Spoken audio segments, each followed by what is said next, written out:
بسم اللہ الرحمن الرحیم۔ روبرو یوٹیوب چینل کے لائبریری کم اسٹوڈیو کم لائبریری سے آپ کا میزبان نوید مرزا حاضر خدمت۔ صاحبو، آج 8 فروری ہے اور 8 فروری شاعر درویش حضرت بشیر رحمانی کی 6ٹھی برسی ہے۔ حضرت بشیر رحمانی کے حوالے سے میں پہلے بھی کچھ پروگرام پیش کر چکا ہوں۔ آج کے اس پروگرام میں ہم ان کا ایک شخصی خاکہ پیش کر رہے ہیں جو آپ کے میزبان نوید مرزا نے ہی تحریر کیا ہے اور ان کی کلیات تخاطب میں موجود ہے، تو ملاحظہ کیجیے۔ والد محترم بشیر رحمانی، مصور احساس، شاعر درویش، ایک تعارف۔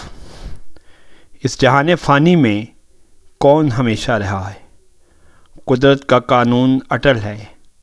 دنیا میں آنے والے ہر ذی رخ کو وقت مقررہ پر اس جہان سے جانا پڑتا ہے۔ ہم خدائے بزرگ و برتر کے رضا میں ہی راضی، لیکن اپنے قریبی عزیزوں خصوصاً والدین کی جدائی اولاد کے لیے ایک جاں کا صدمہ ہے۔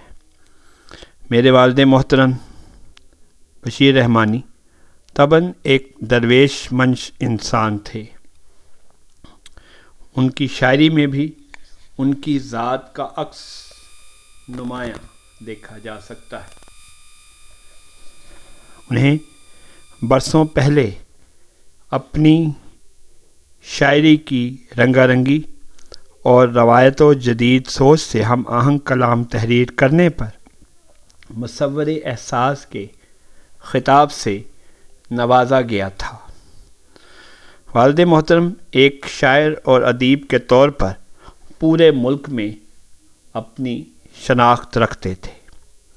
بحیثیت والد بھی وہ میرے لیے خلوص محبت اور شفقت کا ایک ایسا پیکر تھا کہ مجھے کبھی احساس ہی نہ ہو سکا کہ وہ ایک دن چند روز بیمار رہ کر مجھ سے اچانک بچھڑ جائیں گے۔ آج 6 برس گزر جانے کے بعد بھی ان کے بغیر آنکھیں نم اور دل خالی خالی محسوس ہوتا ہے۔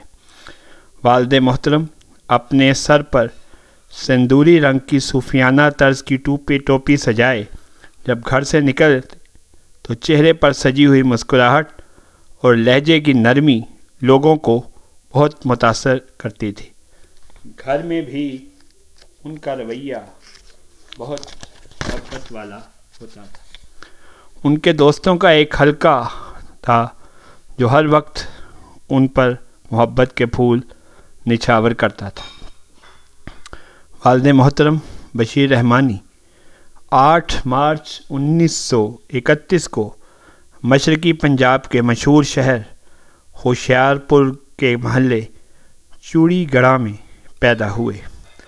آپ کے والد کا نام نور محمد اور والدہ کا نام زینب بی بی تھا۔ والد محترم نے میٹرک تک تعلیم ہوشیار پور سے حاصل کی۔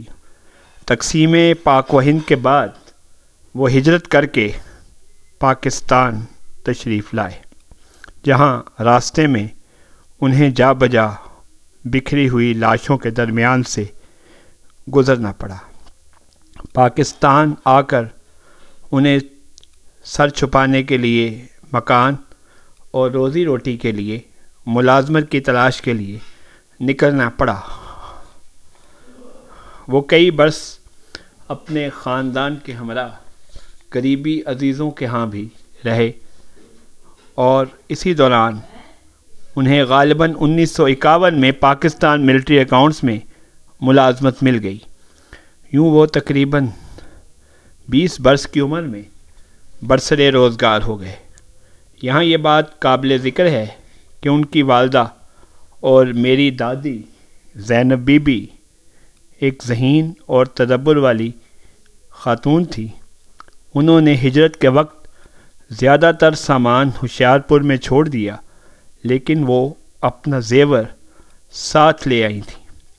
اس زیور سے نہ صرف زندگی کے بہت سے معاملات اور مسائل حل ہوئے، بلکہ 1965 میں تیزاب احاطہ سوامی نگر والے اس مکان کی تعمیر بھی ہوئی جہاں وہ رہائش پذیر تھے، اور انہوں نے زندگی کے 50 برس اس مکان پر گزارے۔ انہیں اپنی والدہ کے اس مکان سے خصوصی محبت تھی اور ان کی یہی خواہش تھی کہ یہیں سے ان کا جنازہ اٹھے۔ 8 فروری 2015 کو اسی گھر سے وہ سفر آخرت پر روانہ ہوئے۔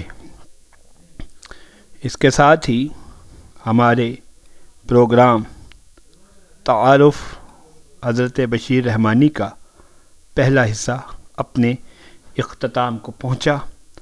آخر میں ان کے لیے کہے گئے 2 شعر آپ کی خدمت میں پیش کروں گا۔